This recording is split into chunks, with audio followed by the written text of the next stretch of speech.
Hello and welcome to all our viewers in Nigeria and around the world to Midday News. On Global Television, we're live in the nation's capital, Abuja. I am Queen Agaba. President Bola Tinubu has approved the appointment of Gbenga Alade as Managing Director of Asset Management Corporation of Nigeria. Alade succeeds Ahmed Kuru, who assumed office in August 2015. The president also approved the appointment of the 10 executive heads across the Nigerian Communications Commission, Galaxy Backbone Limited and Nigerian Communications Satellite Limited. Special advisor to the president on media and publicity, Ajuri Ngelale, announced the appointment. In a statement he signed, titled President Tinubu appoints new AMCON management team. Tinubu also appointed the 3 other executive directors pending their confirmation by the Nigerian Senate. In a bid to ensure food security in the country, the Defense Headquarters says it has strategically deployed troops across the nation to allow farmers return to their farmlands. The Director, Defense Media Operations, Major General Edward Buba, made this known while addressing newsmen in Abuja on the activities of troops in the last week.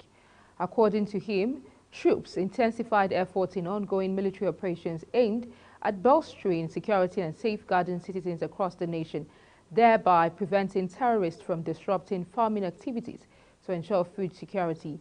Kikelomo Okere has details. Highlighting the gravity of the challenges facing the nation, the Director of Defense Media Operations reiterated the military's commitment to addressing these issues head-on, leveraging its unique position to tackle security threats effectively. General Buba stated that during the past weeks, significant strides were made in countering terrorism and criminal activities as troops neutralized 286 insurgents, apprehended 244 suspects, and rescued 122 kidnapped hostages. He explained that 83 individuals involved in oil theft were arrested, preventing the loss of crude oil products worth over 2.5 billion naira. Overall, the troops of Operation Having Paid neutralized 70 terrorists, arrested 31 of them, and rescued 27 kidnapped hostages during the week under review.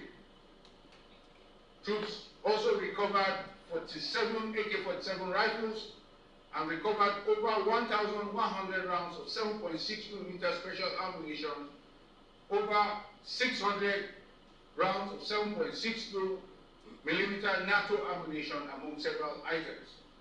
General Buba stated that the substantial catch of weapons and ammunition were seized, including AK-47 rifle, locally fabricated guns, pump-action guns, and explosives, among others. He added that in the Niger Delta region, troops dismantled illegal refining sites, destroyed dugout pits, and confiscated boats, vehicles and storage tanks linked to criminal activities, recovering millions of liters of stolen crude oil and refined petroleum products. They destroyed illegal refining sites. They arrested violent extremists and illegal oil bunkerers in Ika South local government area of Delta State. Troops also arrested suspected violent extremist code group in Okpe local government area of same Delta State. Additionally, troops foiled activities of both violent extremists and armed robbers in Oshimili North local government area of Delta State, as well as raided illegal mining sites in Biase local government area of Cross River. While acknowledging the military's successes, General Buba emphasized that the necessity to complete efforts beyond military to address the root causes of insurgency. He therefore called for a collective approach, including government support at all levels and initiative promoting good governance to create conditions unfavorable for insurgents. The director encouraged patriotic individuals to contribute alternative solutions and emphasized the importance of unity in overcoming present challenges and securing the brighter future for the nation. Kikelomo Okere, Global Television News.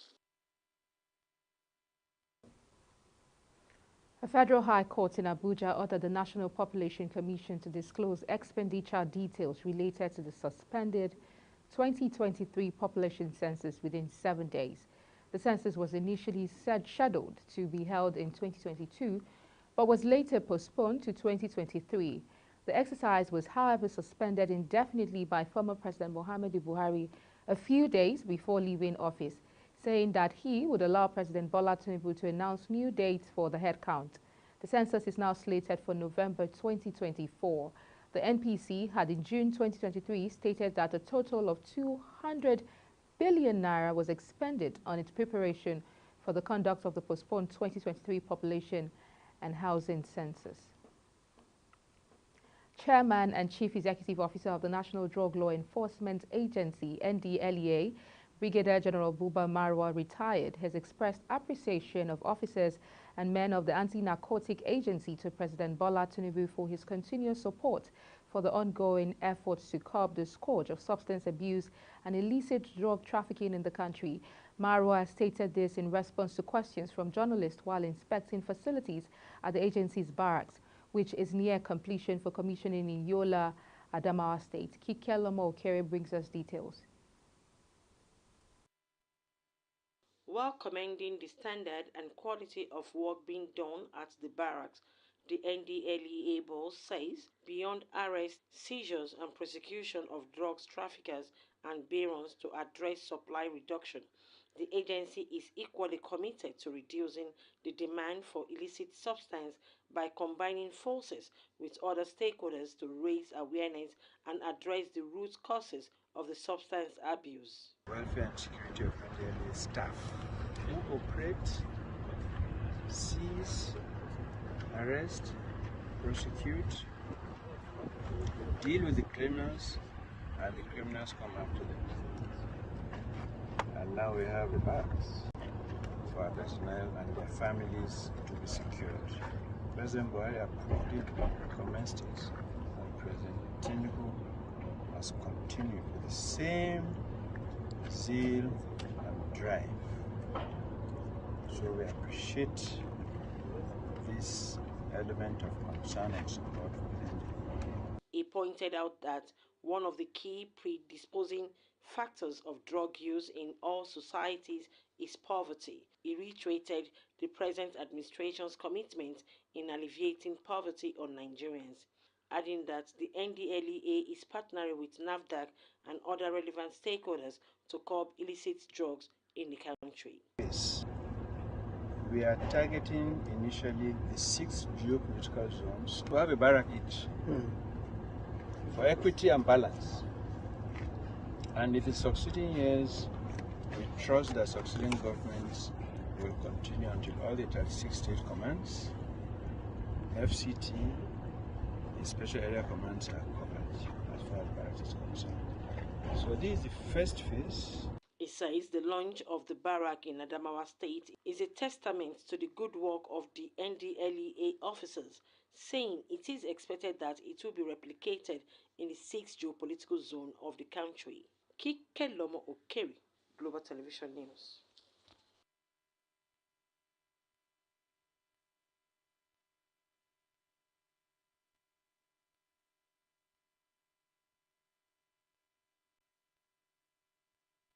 Stated this during a media chat in Lagos. The governor said the neighborhood officials will be deployed immediately the federal government and the National Assembly firm up constitutional provisions for the establishment of state police.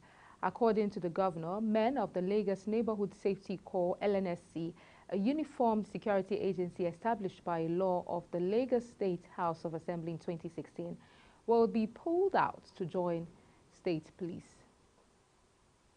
Now, some operatives attached to the Special Tactical Squad of the Nigerian Police Force in Abuja have been arrested for extorting 30 million naira from a citizen. The force Public Relations Officer ASP Olumuyiwa Adejobi disclosed this. According to the FPRO, the extortion was brought to the notice of the force via the X platform, and the NPF has arrested the officers and their accomplices who initially escaped upon commencement of investigations. The business was reportedly abducted at one of his sites in Abuja by armed police officers who detained him until he's transferred all the money in his bank account to them. The Chief of Defense Staff, General Christopher Musa, described those clamoring for a coup d'etat as enemies of Nigeria, saying the military remained resolute to protect the nation's democracy. This was as the Kaduna State Overseeing Commissioner for Internal Security and Home Affairs, Samuel Arwan, disclosed that the mastermind of the August 2021 attack on the Nigerian Defense Academy in Kaduna has been eliminated by troops. The CDS, who spoke to journalists in Port Harcourt, Rivers State, warned coup mongers in the country. However, the Nigerian military has consistently maintained that it had no interest or plan to take over power, saying it remained loyal and committed to the democratic government. The Trade Union Congress has backed out of the planned two-day nationwide protest declared by the Nigerian Labour Congress over the high cost of living, inflation, insecurity and hardship in the country. The Vice President of the TUC, Tomi Etim, stated that the decision to protest on February 27th and 28th, as announced by the NLC, was not taken collectively by both unions. The TUC, in a letter written by Secretary General Nuhu Toro, said the NLC unilaterally took the decision on the planned protest. Etim, in the interview, confirmed the letter addressed to the NLC President Joe Ajaero, adding that by virtue of the letter, there is no way they can join the protest. Troops of one division of the Nigerian Army eliminated a notorious bandit kingpin identified as Badari, who allegedly orchestrated many high-profile kidnappings, including the Yori School girls, Greenfield University and the Nigerian Defense Academy attacks. Badari was said to have been killed alongside another kingpin, Bodejo, in the ambush. This was disclosed by the Director, Army Public Relations, Major General Onyema Nwachukwu. Nwachukwu stated that the operation was carried out in an ambush along the Badari-Yawa axis on the Kaduna-Beningwari Road. General Christopher Musa, the Chief of Defense Staff, says the military is happy and better under democracy and hence will not act against a democratically elected government. Musa said this during his operational visit and inauguration of facilities at Headquarters 6th Division of the Nigerian Army in Port Harcourt. He emphasized that the country's democracy was achieved through great efforts, saying calls for a military intervention by some Nigerians were unpatriotic. And now, the Lagos State and Ogun State Police Commands have commenced a joint patrol on the Lagos-Ibadan Expressway to prevent crime and criminality in the area. The Lagos Police Public Relations Officer SP Benjamin Hudeyi disclosed this in a post on his X handle. According to Hudeyi, the joint patrols will cover Kara Bridge to Shagamu Interchange. He urged motorists not to panic at the sight of increased police patrols on the travel route. The Kaduna State government has reacted to a suspected outbreak of viral hemorrhagic fever, popularly known as Lassa fever, at the 44 Nigerian Army Conference Hospital in Kaduna. This is contained in a statement by Mohammed Shehu, Chief Press Secretary to the Kaduna State Governor. According to him, Governor Uba Sani has directed the Kaduna State Ministry of Health to immediately investigate and ascertain situation at the health facility. The Kaduna State Ministry of Health has further been directed to enhance surveillance in collaboration with the local government health department. You're watching Midday News coming to you live from Nigeria's capital, Abuja. We're on StarTimes channel 276. Kindly follow us on our social media platforms using @Global TV NG and other handles now showing on your screen. When Midday News returns, federal government plans cooking gas exports ban to crash price. The news continues shortly with details of this and more stories right after this break. Please stay with us.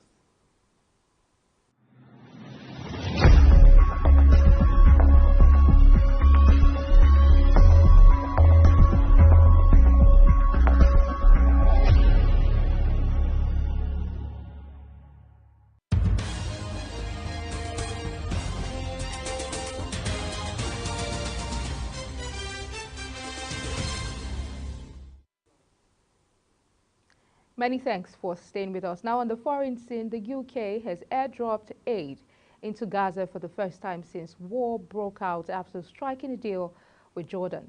4 tons of supplies, including medicines, food, and fuel, were delivered into the Strip on a Jordanian Air Force plane.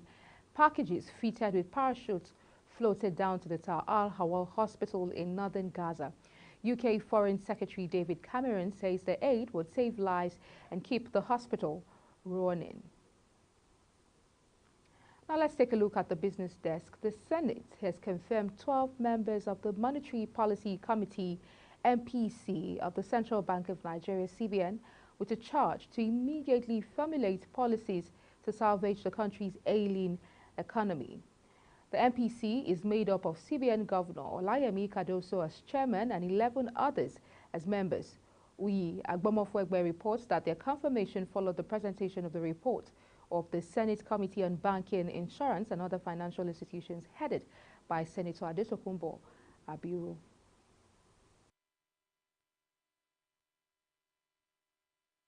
That the nominees are not only experienced in their respective fields of endeavor, but also possess the requisite qualifications to excel in the MPC. The membership includes 4 deputy governors, Mohammed Abdullahi, Bala Bello, Usoro, and Philip Ikazo. Speaking immediately after the confirmation of Cardoso as chairman of the MPC and 11 other members, President of the Senate, Godswill Akpabio, hailed President Bola Tinubu for selecting men and women of great expertise that will help the country with policies that would help turn around the CBN and redirect the monetary policies of the Federation for the good of all Nigerians.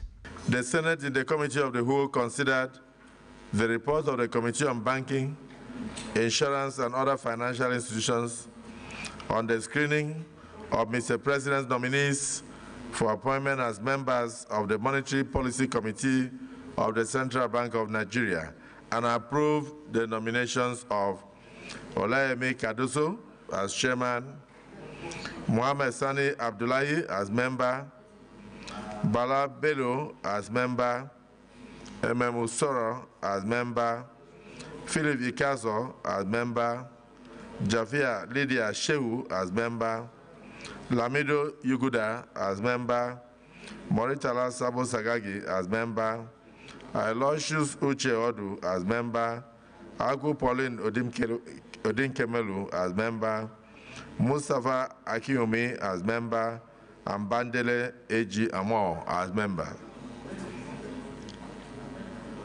So this approval by the Senate is for the chairman and members of the Monetary Policy Committee of the Central Bank of Nigeria. Is this a true reflection of what transpired in the Committee of the Whole? Yes. The confirmation of the new MPC members comes days to the first policy meeting of the Apex Bank under the new CBN governor, which has been slated for February 26 and 27, 2024. Uyi Agbomofwegbe reports in for Global Television News. The Nigerian National Petroleum Company Limited has stated that it uncovered and destroyed 82 illegal refineries in the Niger Delta between February 10th and 15th, 2024. The NNPCL also said that 223 incidents were recorded in the past week by several sources. It was added that several illegal storage sites were discovered across the Niger Delta region, while sacks and cans containing stolen crude oil were discovered in Rivers and Edo states. The NNPCL added that 83 wooden and fiber boats conveying stolen crude oil were arrested in Rivers. Now, the federal government is to stop the exportation of liquefied petroleum gas, popularly called cooking gas, in a bid to increase its volume domestically so as to warrant a crash in price. It stated that LPG producers in Nigeria and key stakeholders in the industry had been told to stop exporting the commodity out of Nigeria following the recent jump in the cost of cooking gas. Cooking gas consumption has been increasing significantly, with ambitious targets to reach 5 million metric tons by 2029, as LPG dealers stated that though Nigeria exports the commodity, the country relies heavily on imports to meet domestic demand. The Comptroller General of Customs, Adewale Adeniyi, has said that the distribution of seized food items would commence on Friday. Adeniyi, while speaking with journalists in Lagos, warned that the distributed seized food items was not to be resold Adeniyi also warned that customs officers were banned from partaking in the exercise, adding that the rice would come in 25 kg, which will be sold for 10,000 naira. And that's it on the midday news, and it came to you live from Nigeria's capital, Abuja. We're on Star Times, channel 276. Kindly follow us on all social media platforms using @Global TV NG and other handles now showing on your screen. I am Queen Agaba. Thank you for watching and see you again.